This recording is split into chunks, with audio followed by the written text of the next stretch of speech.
Tuhan bersamamu. Dan bersama rohmu. Inilah Injil suci menurut Matius. Dimuliakanlah Tuhan. Sekali peristiwa datanglah Petrus kepada Yesus dan berkata, "Tuhan, sampai berapa kali aku harus mengampuni saudaraku jika ia berbuat dosa terhadapku? Sampai 7 kali?"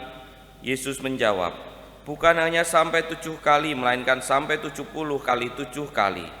Sebab hal kerajaan surga itu seumpama seorang raja yang hendak mengadakan perhitungan dengan hamba-hambanya. Setelah mulai diadakan perhitungan, dihadapkanlah kepadanya seorang yang berhutang 10.000 talenta. Tetapi karena orang itu tidak mampu melunasi hutangnya, raja lalu memerintahkan supaya ia berserta anak istri dan segala miliknya dijual untuk membayar utangnya. Maka bersujudlah hamba itu menyembah, katanya, 'Sabarlah dulu, segala utangku akan kulunasi.' Tergeraklah hati raja oleh belas kasih akan hamba itu, sehingga hamba itu dibebaskannya dan hutangnya pun dihapusnya. Tetapi ketika hamba itu keluar, ia bertemu dengan seorang hamba lain yang berhutang 100 dinar kepadanya. Kawan itu segera ditangkap, dicekik, katanya, 'Bayarlah utangmu.' Maka sujudlah kawan itu dan minta kepadanya, 'Sabarlah dulu, utangku akan kulunasi.' Tetapi ia menolak dan menyerahkan kawannya ke dalam penjara sampai semua utangnya dilunasi. Melihat hal itu, kawan-kawan lain amat pedih, lalu menyampaikan segala hal yang terjadi kepada tuan mereka. Kemudian raja memerintahkan memanggil orang itu dan berkata kepadanya, 'Hai hamba jahat, seluruh hutangmu telah kuhapuskan karena engkau memohonnya. Bukankah engkau pun harus mengasihani kawanmu seperti aku telah mengasihani engkau?' Maka marahlah tuannya dan menyerahkan dia kepada algojo-algojo sampai ia melunasi seluruh hutangnya. Demikian pula Bapakku di surga akan berbuat terhadapmu jika kalian tidak mengampuni saudaramu dengan segenap hatimu." Setelah Yesus selesai dengan pengajarannya, berangkatlah ia dari Galilea dan tiba di daerah Yudea di seberang sungai Yordan. Demikianlah sabda Tuhan. Terpujilah Kristus. Para romo, bruder, suster, bapak, ibu, dan saudara-saudari yang terkasih dalam Tuhan, bacaan Injil pada pagi hari ini adalah salah satu bacaan yang mungkin sering kita dengar, yang sudah sering kita kemudian renungkan, dan tidak terlalu sulit sebenarnya makna dari bacaan ini, tetapi sulit kita wujudkan, ya toh? Apakah kalau jenengan disalai apa ya bahasa Indonesia nih? Pokoknya ada orang yang berulang-ulang melakukan kesalahan yang sama, bisa dengan suka hati kemudian memaafkan begitu? Bisa? Atau tidak ini? Ada yang gini, ada yang gini, ada yang ambuh romo.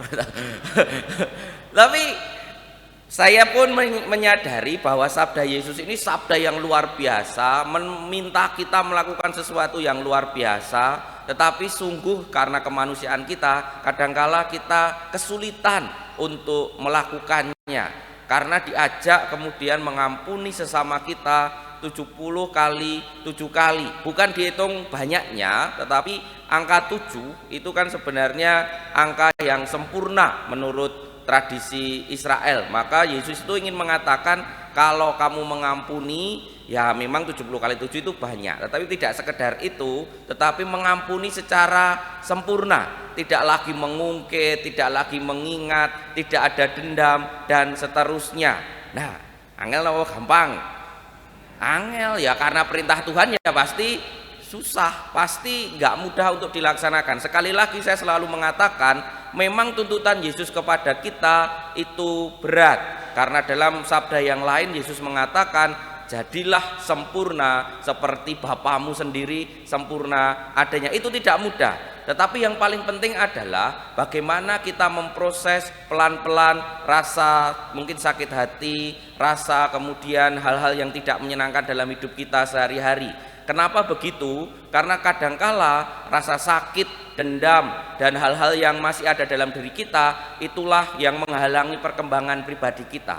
Itulah yang menghalangi cara kita memandang dunia ini. Paling tidak saya mengalami itu.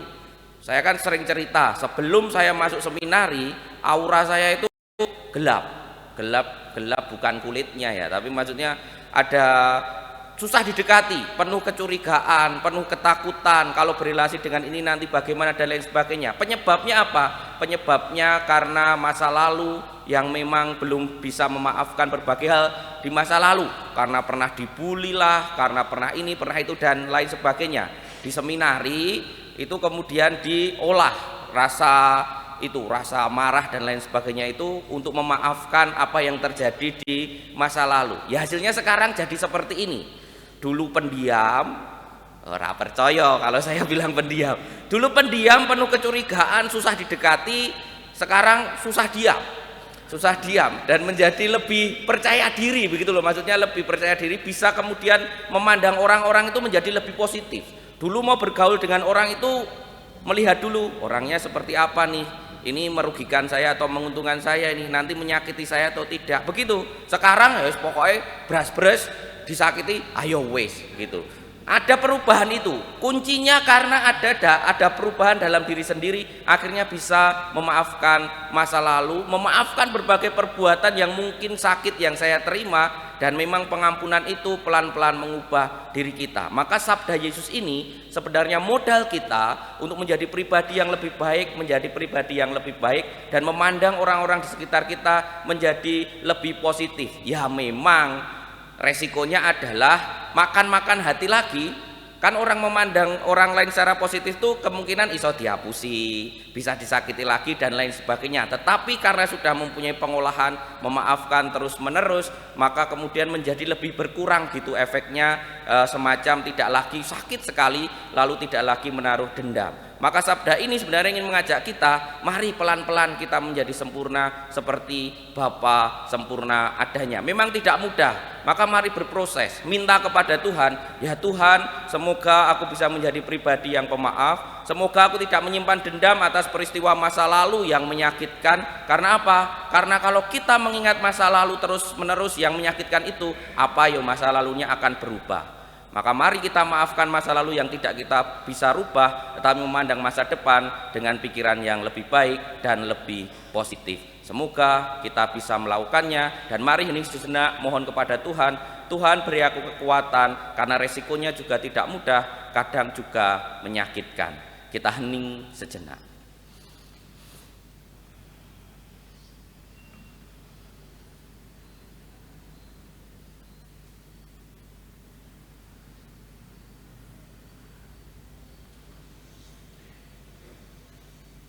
Kemuliaan kepada Bapa dan Putra dan Roh Kudus seperti pada permulaan, sekarang selalu dan sepanjang segala abad. Amin.